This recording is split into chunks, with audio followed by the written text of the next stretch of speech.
ഓം പരാശക്തി നമ.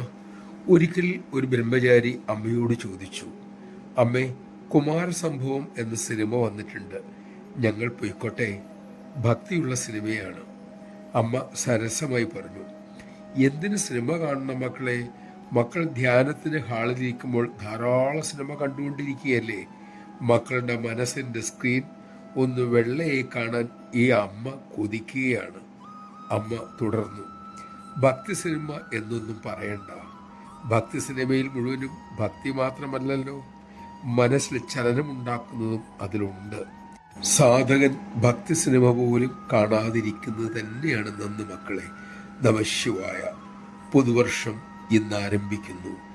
പലതും കണ്ടും പറഞ്ഞും പകൽ കളയുന്ന നാവും മനസ്സും അമ്മയെ കാണാനും അമ്മയുടെ കാര്യങ്ങൾ കേൾക്കാനും ആ സ്വരൂപം സ്മരിക്കാനും വിനിയോഗിക്കാൻ നമുക്ക് സാധിക്കട്ടെ.